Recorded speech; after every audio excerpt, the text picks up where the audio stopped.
Sorry, did you have something to say, Matt? Yeah, I was gonna say, what if this is all just a family that their what their goal is you know how you pass things on to your family in some cases. What if this family just passes on keeping alive the hoax of Bigfoot? So like they have this, like they teach their kids like Around the world? yeah, dude, Think now This about is bigger than the they just have Illuminati. Zoom meetings. but think about how educated they had to be from the start, and how they had to continue to like No, I don't basically think that's like the case. you have I to don't learn think you have about to be skin educated folds to and pass things down. about skin folds and stuff like that. Like that's very hard to try to replicate. But what if But, that's like, all are you you're talking about- taught your entire life?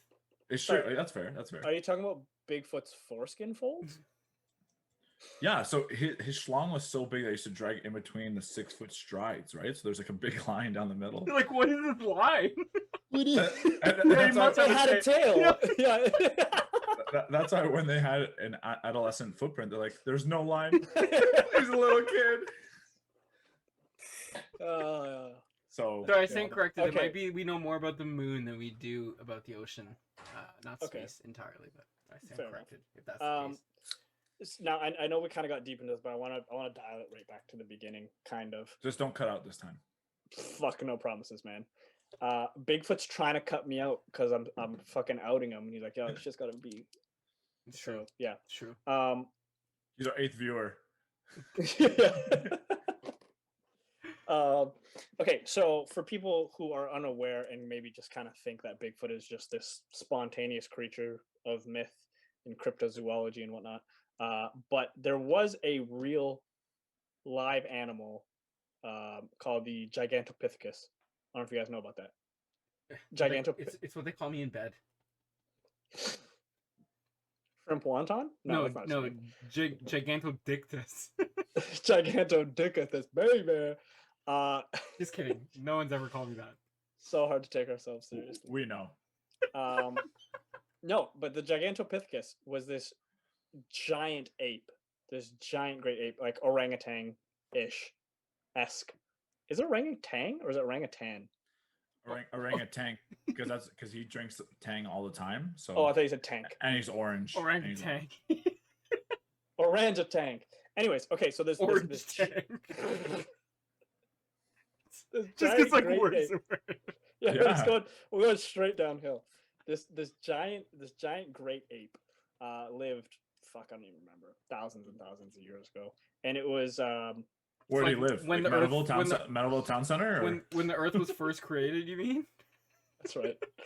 So it lived in like southern China area. What would be southern China now, if I'm not mistaken.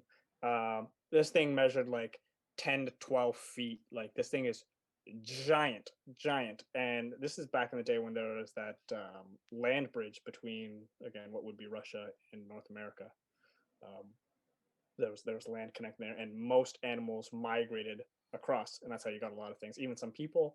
That's why they have similarities between indigenous North Americans and Asians in their DNA, humans. So the idea is that this Gigantopithecus crossed the land bridge, and that's how we got Bigfoot and Sasquatches in North America, because this was a real thing. So and it is a real thing. Yeah, it was Well, called it doesn't exist. It doesn't exist anymore. What was it called? sure? Gigantopithecus? Yeah, it doesn't. No. Doesn't exist anymore. The bridge. It was called. No, the bridge something. doesn't exist either.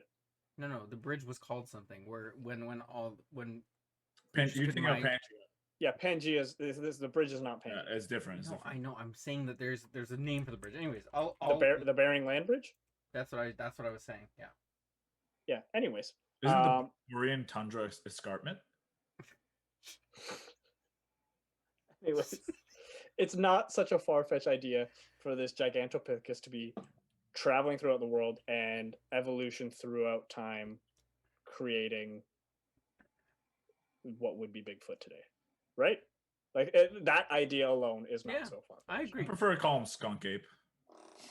I mean, that's why we don't ask for your opinion, but Okay, you guys brought it up. the Bering Strait, yeah, that's it. Yeah, like that's what I'm saying. Like I'm not opposed to that whole concept of. So what are you opposed to, if I may ask? Sex before marriage, for sure. This guy called me out. This guy knows how I lived. I actually, that's a good question. I'm not entirely sure. I just don't. I think a lot of the sightings and stuff, people see like a bear moving too quick. It's like, holy fuck, it's Bigfoot. It's like, have you ever seen how big a bear is in person? Like, they're gigantic. The same thing about like rhino. Like, I don't know about your guys, but the first, like, when I had seen a rhino in person for the first time, like, I did not realize one how like they legit look like tanks. Like they're plated with like like thick ass. Like I never really With like foreskin. appreciated that. Yeah, thick ass It's all foreskin around. Yeah. Fact. Like I never really like realized that, and I think that's the case. Is like in the moment when you're like camping or you're out in these areas, and you know you see something running through and it's huge. Like that could be a fucking like bears are gigantic. Like they're not tiny ass creatures. I agree to outdoor noobs like us that maybe it could just be a bear. But what do you say to the sightings of people who are like experienced hunters and outdoorsmen who have been around bears and wolves and deer and moose like day in day out, and they're like, I know what a fucking bear is. That thing was not a fucking bear.